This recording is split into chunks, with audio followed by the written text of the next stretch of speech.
அஸ்ஸலாமு அலைக்கும். Welcome to Hiace recipe. நீங்கள் எல்லோரும் நல்லா இருப்பீங்கன்னு நம்புகிறேன். நானும் நல்லா இருக்கேன், அல்ஹம்துலில்லாஹ். இன்றைக்கி நம்ம தெருவே மணக்கிற மாதிரி மட்டன் குழம்பு ரெசிபி தாங்க பார்க்க போகிறோம். இது செய்கிறதுக்குமே ரொம்பவே ஈஸியாக இருக்கும். இது சப்பாத்தி, பராட்டா, இட்லி, தோசை, ரைஸ் கூட வச்சு சாப்பிட்றதுக்கு பொருத்தமாக இருக்கும். வாங்க எப்படி செய்யலான்னு பார்க்கலாம். 1 kg மட்டனை கழுவி வச்சுருக்கேன். இப்போது ஒரு குக்கர் வச்சு 4 டேபிள் ஸ்பூன் எண்ணெய் ஊற்றிக்கலாம். அது கூட ஒரு துண்டு பட்டை, 5 ஏலக்காய், 5 கிராம்பு போட்டு, அது கூட 2 பெரிய வெங்காயத்தை இது மாதிரி நீட்டாக கட் பண்ணி வச்சுருக்கேன். அதையும் போட்டு நல்லா எண்ணெயிலே வதக்கி விட்டுக்கலாம். வெங்காயம் நல்லா எண்ணெயிலே மசிஞ்சு வரணும். அப்போ தான் நம்மளுக்கு மட்டன் குழம்பு ரொம்பவே டேஸ்டியாக இருக்கும். அதனால எண்ணெயில் நல்லா வெங்காயத்தை வதக்கி விட்டுக்கோங்க. இந்த அளவுக்கு வதங்கினதுக்கப்புறமா அது கூட நம்ம இப்போ இஞ்சி பூண்டு பேஸ்ட் ஆட் பண்ணிக்கலாம். 1 kg மட்டனுக்கு நான் 2 டேபிள் ஸ்பூன் இஞ்சி பூண்டு பேஸ்ட் ஆட் பண்ணியிருக்கேன். இதையும் நல்லா அந்த எண்ணெயிலே வதக்கி விட்டுக்கலாம்.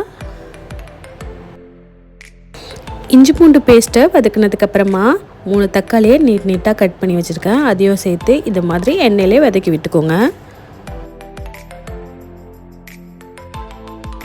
தக்காளியை ஆட் பண்ணதுக்கப்புறமா அது கூட நம்ம இப்போது ஒரு மசாலாவை ஆட் பண்ண போகிறோம். வாங்க என்னென்ன ஆட் பண்ணலான்னு பார்க்கலாம். இப்போது 2 பச்சை மிளகாய் ஆட் பண்ணிக்கலாம். அது கூட 1 டீஸ்பூன் மிளகாய் தூள் ஆட் பண்ணிக்கலாம். அது கூட 1/2 டீஸ்பூன் மஞ்சள் தூள் ஆட் பண்ணிக்கலாம். 1 டீஸ்பூன் ஜீரகத்தூள் ஆட் பண்ணிக்கலாம். 1 டீஸ்பூன் பெப்பர் ஆட் பண்ணிக்கலாம். இப்போ நம்மளுக்கு மட்டன் குழம்பு ரொம்பவே க்ரீமியாக கிடைக்கிறதுக்காக 1/2 கப் தயிர் ஆட் பண்ணிக்கலாம். தயிரையும் ஆட் பண்ணி நல்லா இதை மாதிரி சுருளை வதக்கி விட்டுக்கோங்க. இப்போது எல்லா மசாலாவும் 2 நிமிஷம் கொதித்து வரட்டும். 2 நிமிஷம் கொதிச்சதுக்கப்புறமா நம்ம வாஷ் பண்ணி எடுத்து வச்சுருக்க மட்டன் 1 கிலோவை ஆட் பண்ணிக்கலாம்.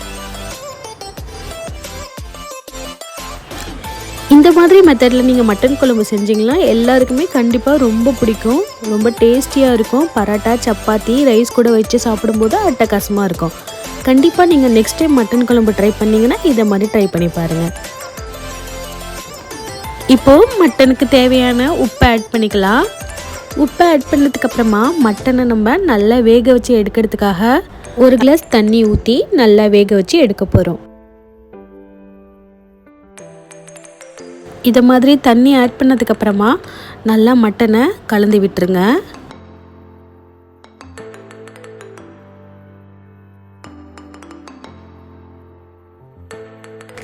இப்போ நம்ம மட்டன் வேக வைக்கிறதுக்காக 6லேருந்து 7 விசில் விட்டு எடுக்க போகிறோம்.